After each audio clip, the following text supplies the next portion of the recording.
Tiba saatnya Indonesia untuk memilih.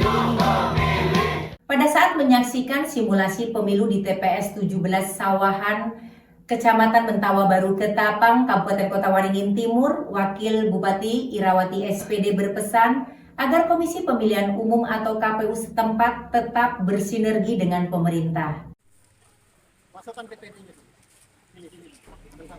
Pemerintah Kota Waringin Timur mengucapkan terima kasih kepada penyelenggara pemilu yaitu KPU Kota Waringin Timur yang mana pada hari ini telah melaksanakan simulasi pemilu yaitu pemungutan suara dan perhitungan suara pada pemilu tahun 2024. Harapannya, kata Irawati kepada seluruh penyelenggara pemilu tahun 2024 agar selalu bersinergi dengan pemerintah serta menjaga kesiapannya agar tetap profesionalisme, terutama dalam menjalankan tugasnya sebagai penyelenggara pemilu agar pelaksanaan pemilu tahun 2024 ini berjalan dengan jujur dan aman.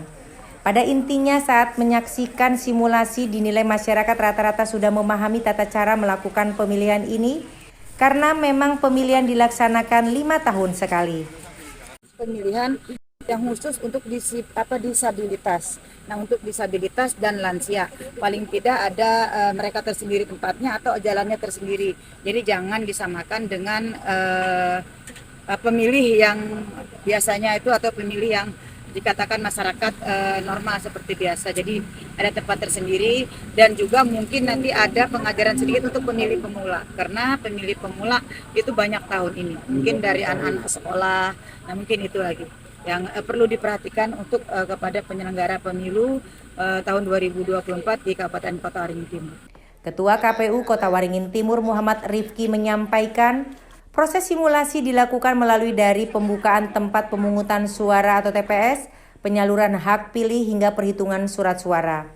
Rifki menyampaikan ini perintah dari KPU RI untuk KPU Kabupaten melaksanakan simulasi di TPS yang real, seperti sekarang di TPS 17 Kelurahan Sawahan, petugas kelompok panitia pemungutan suara atau KPPS ini juga real.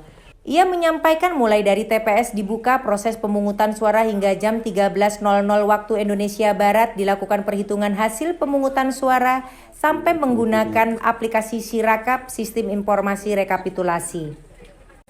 Untuk jalur disabilitas itu sebenarnya disediakan atau tidak?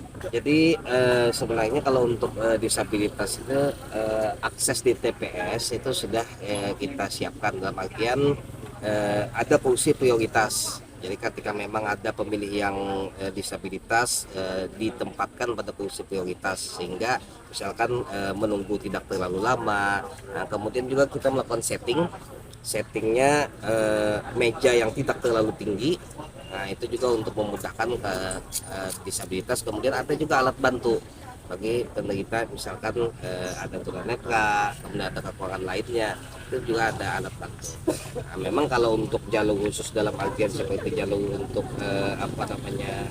kursi roda khusus tidak ada. Tapi ketika memang yang datang ada pemilih disabilitas, maka kewajiban petugas untuk menjadi prioritas. Jadi dia ditempatkan pun di fungsi prioritas sehingga tidak terlalu lama menunggu untuk proses untuk menyalurkan hak pilihnya di TPS. Di dalam kegiatan simulasi ini termasuk orang tua dan jompo juga.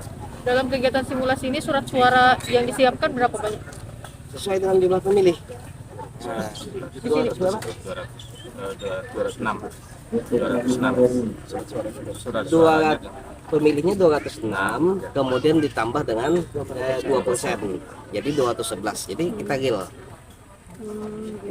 Untuk simulasi hanya dilakukan di sini kah atau gimana? Di sini aja. Proses simulasi melibatkan pemilih real, pendaftar pemilih sebanyak 206 orang, daftar pemilih tetap, DPT di TPS 17 tersebut dengan jumlah suara sesuai jumlah DPT ditambah 2% menjadi sebanyak 211. Dari Sampit, Kabupaten Kota Waringin Timur, Provinsi Kalimantan Tengah, Holik Trisubagyo, Sampit TV mengabarkan. Tiba saatnya Indonesia